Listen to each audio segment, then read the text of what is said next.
Here comes the money. Here we go. Money talk. Here comes the money. Money, money, money, money. Welcome to the world's best betting on pro wrestling podcast. This week we're going over Money in the Bank 2021. How excited are you? I'm very excited, actually. I've made a lot of money in the bank last year. I backed both winners, Otis plus 600 and Asuka at plus 400. So I'm looking forward to making more money in my bank. Huh. You like that? We don't have to go into the archives and see who I picked last year because I don't remember, but I know it wasn't Otis. Before we get into the odds, let's pay the bills. This is Gus Edwards from the Retro Wrestling Review podcast. If you like your wrestling to be a bit more old school, then this podcast is for you. Join us on our journey through the yesteryear of wrestling as we review Mid-Atlantic Wrestling, Mid-South Wrestling, World Class Championship Wrestling, and much, much more. Available at Apple Podcasts, Spotify, and all the main podcast directories. It's a pretty good podcast, actually. I've been listening to it. He's only got a few episodes up, but he covers Mid-South, and right now, September, he just did a big special on Paul Orndorff, who sadly passed away this week, against Hulk Hogan at the big event. So check out his podcast. You can go to the Twitter at Retro Wrestling 4. And he's Scottish too, which is good because we are winners as opposed to England, who are losers. Just a quick shout out to all our English listeners out there. So sorry. So sorry that you got humiliated yet again, the penalties. So sorry. My heart bleeds for you. And a big hello to the Italian fans out there, all the Santino Marella fans. Way to go.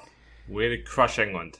Okay, sorry about that. Okay, well, speaking of being humiliated, let's start off with a big title match. We have Roman Reigns minus 500 facing Edge plus 300. What do you think about this one? I mean, I'm sorry to say, but Edge just sucks now, you know. I mean, he's sucked ever since he's came back, really. He just feels like a one-trick pony. He's got to turn heel at some point, because that's where he's so much more interesting. He's not beating Roman Reigns. No one's beating Roman Reigns. Not going to bet Roman Reigns at minus 500 odds. But if you're looking for a bet, that's if you're a fan of bridge jumper bets, that's not a bad one. Reigns isn't losing. Yeah, I can't see Roman Reigns losing until SummerSlam. This line should probably be a lot higher, but they got to entice people somehow. The odds actually did change. Reigns was minus 700 just 2 days ago, so people are betting Edge. Sportsbooks will be loving that. Yeah. Okay, let's go over to a tag team match. We have AJ Styles and Omos, the champions, at minus 400, taking on the Viking Raiders at 250. Did you know the Viking Raiders were still a thing? I did not. I liked the way that this match was set up too, where AJ Styles basically called them smelly. And that's like the whole basis for this match. I mean, you have the thing in AEW, the multiple year storyline with Hangman Omega.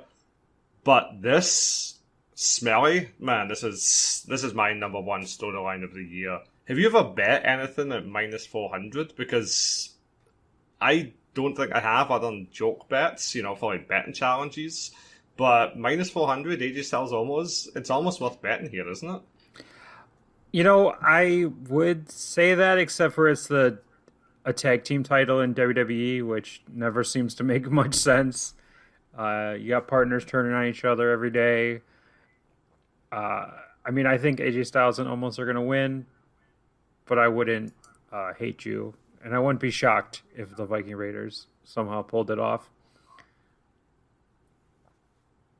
Yeah, but plus 250, just not enough odds for the upset, for the DQ, anything like that. So yeah, avoid that one. Enough odds for the upset could possibly be this next one, where Bobby Lashley at minus 1100 defends his title against Kofi Kingston at plus 700. I don't see it. I mean, Lashley is just unstoppable machine right now. He seems to have so much more to him. Last night on Raw, he was exceptional, like losing to Xavier, then the way he shut down Raw.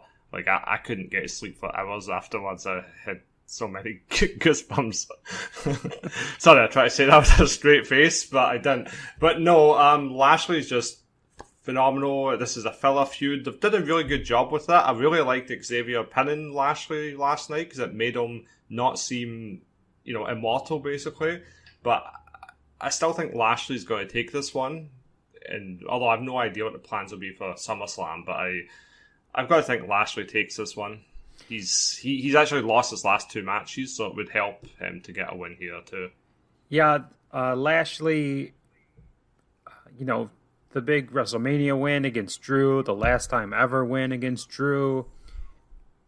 It would be really stupid and silly for him to lose it here before we're finally going to be back to SummerSlam, back to huge crowds, which this is going to be in front of a crowd.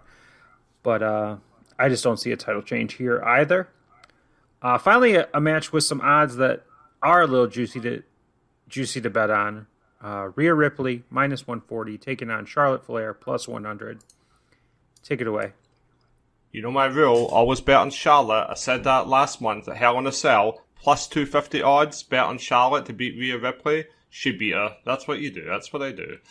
Yeah. That was a huge pay-per-view for me, by the way. So Charlotte, always bet on Charlotte. This time, I'm not sure. She's on 12 titles. Her dad's on 16. She's obviously going to get there. Did they do it now? I don't think the odds are worth the bet for either of them right now. Rhea Ripley feels too soon to take the title off her, but that is Charlotte, so that's one I'm going to be thinking about more. Yeah, I think you're overthinking it. We have rules for a reason, to follow them. That's the reason rules exist, so we can follow them and do exactly what they say always. That's what I do. I follow all rules at all times. And that's why I'm betting on Charlotte Flair to win the title. I was wrong at the last pay-per-view. She didn't win the title, but rematches in WWE exist for both people to get wins. So follow the rules. Back Charlotte Flair.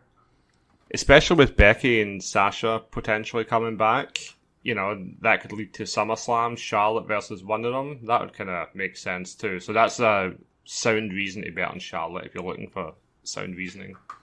Unfortunately, I don't have any betting odds on the women's Money in the Bank right now. It seems pretty sexist, I think. I'm not trying to, call out our sportsbook partners here, but that's wrong. I think they just don't have a clue what to do because there was all the rumours of Becky Lynch coming back, Sasha coming back. We haven't seen her in a while. They did have odds a couple of months ago, and Alexa Bliss was the favourite then. She's probably still the favourite now based on who's actually in the match, but with the potential returns, I would say just give this one a complete and utter miss. Yeah, I believe there's still 2 open slots in this match. That's probably why there's not odds, but it's still sexist. It is what it is. But let's get to the reason that you're here: the men's Money in the Bank match. Wow, that was sexist too.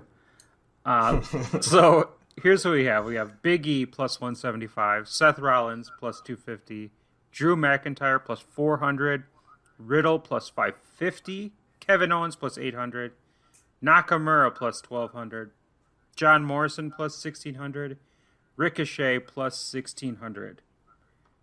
I just want to say that my pick to win this is not listed here, so I don't know what's going to happen. So you tell me what's going to happen.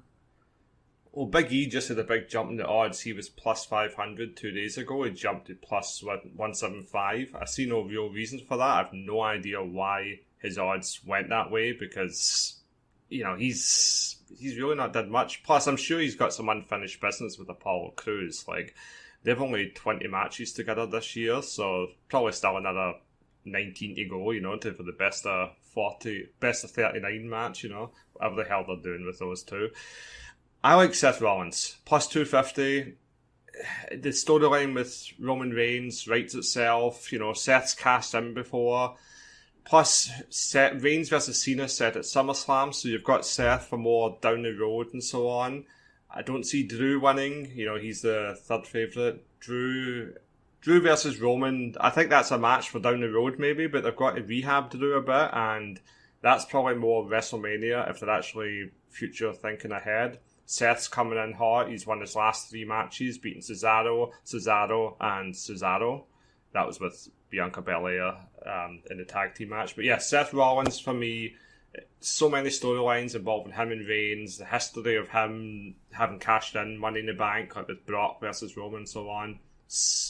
I'll wait until after SmackDown to make my official picks on betwwe.com, but Seth Rollins for me right now is the banker. With this match, I always lean towards someone who's not been champion before, even though they've kind of not done that a lot as much as they used to do. You know, it used to be like Dolph Ziggler, it used to be Edge first title, Rob Van Dam's first title. Like, that's the kind of people who used to win this. But then you started having John Cena win, Brock Lesnar win. You know, it started to be more names. I still lean towards someone who has not been champion before, which could be to my detriment. So I wouldn't want to bet on Seth. I mean, it just really wouldn't be much fun to me to do that. Yeah, winning money isn't fun. Yeah. I hate winning money. So the only real like contenders I see is like Riddle, Nakamura, Ricochet, and maybe Big E. I said earlier, my pick to win this match a month ago was Keith Lee, and he's nowhere to be seen. I mean, hopefully somebody beats up Ricochet and then he's in there. But as it stands, and I hate to say this, I hate to think this, I hate to want this, but I think I'm going to bet on Riddle. I don't hate it. He's really... I hate his gimmick, but everyone else seems to be loving it, and he is making the most of a bad gimmick. The only reason I wouldn't is because he seems tied in the whole tag team scene, but I do like that pick, I gotta say. I don't hate it at all. Yeah, you can just picture the backstage segments where he's, like, forgets his briefcase because he's so stupid. And he, like, puts his underwear in the briefcase or whatever the hell, you know, like Vince McMahon comedy level. And lots of little innuendos in regards to cannabis being in the briefcase and so on. Yeah, I could sadly... I mean, I could really see that. Well, so, I'm pretty sure cannabis is against the rules, so I don't think he would do that. Rob Van Dam begs to differ. Okay, well, that's what we have. These odds are likely to change. We're going to see women's Money in the Bank odds, so be sure to check in later in the week, betwrestlingpodcast.com, betwwe.com, you know, betonprowrestling.com, whatever you want to go to, whatever you can remember. We'll have updated odds as they come out. And that's about it for Money in the Bank. Anything else you have for us today? Absolutely nothing. All right, well, thanks for listening. We'll see you at Money in the Bank. We're going to be there? No. We'll see you. I am, actually. We'll I'm see the you at the miscreant. cashier when we're cashing in our winning tickets And we're getting the money out of the bank. from gambling.